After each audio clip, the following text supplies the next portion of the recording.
کا جو خط ہے محمد بن ابراہیم بن مہدیار کے نام امام کا خط ہے۔ یہ روایت کرتے ہیں کہ میرے والد کے پاس مال امام تھا۔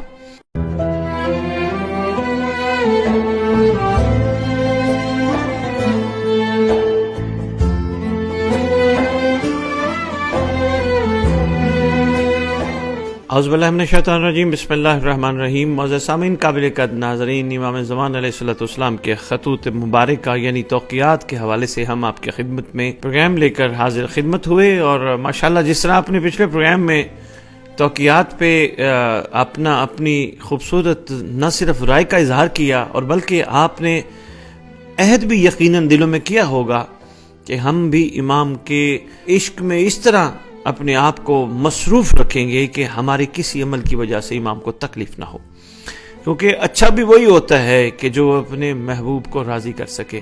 محب اسے کہتے ہیں نا، محبوب کو راضی کر سکے۔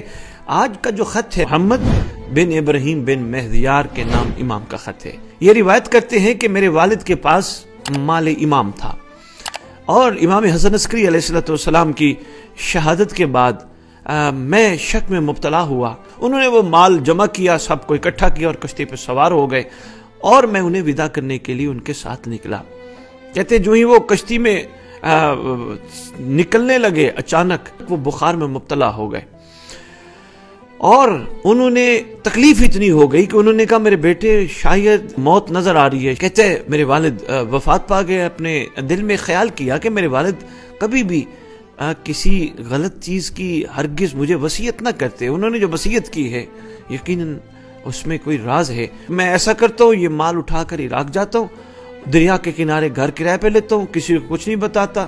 اگر مجھ پر کوئی چیز اس طرح کی واضح ہو گئی جس طرح امام حسن عسکری علیہ السلام کے دنوں میں تھی، تو میں اس وصیت کو پورا کروں گا، ورنہ میں اس مال کو اڑا دوں گا کھیل تماشے میں۔ یہ شک میں مبتلا ہوا۔ کہتے پس میں عراق آیا اور دریا کے کنارے گھر لیا اور کچھ دن وہاں ٹھہرا۔ اتنے میں ایک پیغام رساں میرے پاس رکا لے کے آیا، جس میں لکھا تھا، اے محمد تمہارے پاس فلاں فلاں فلاں فلاں مال ہے، اور یہاں تک کہ جو کچھ میرے پاس تھا جس کا مجھے علم بھی نہیں تھا وہ بھی سب بیان کر دیا۔ پس میں نے وہ مال اس پیغام رساں کے حوالے کر دیا، اور کچھ دن اس طرح رہا کہ سر بھی نہ اٹھا سکا، غم و حزن میں مبتلا رہا۔ پھر میرے لیے ایک توقیع خط امام کی طرف سے وارد ہوا کہ ہم نے تمہیں تمہارے باپ کی جگہ پر کھڑا کر دی ہے، پس اللہ کی حمد بجا لاؤ۔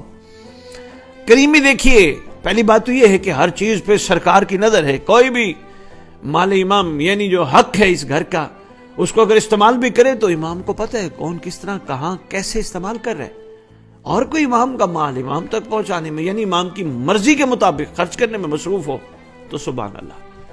تو پھر اگر کوئی اپنی توبہ کر بھی لے تو پھر بھی کریمی فرما کے اس کو عہدہ ہی دے دیتے ہیں، اب تیرے باپ والا عہدہ ہم تجھے دیتے ہیں، بس اللہ سے ڈرتے رہو۔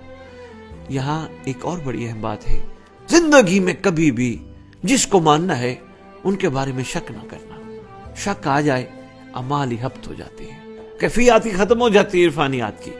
خدا ہم سب کو اس گندی بیماری شک سے بچائے، اور امام کو اپنے ہر وقت سامنے محسوس کرنے کی توفیق عطا فرمائے، اور امام سے وہ عہد پورا کرنے کی توفیق عطا فرمائے جو ہمارے روحوں نے میثاق میں الست میں کیا تھا۔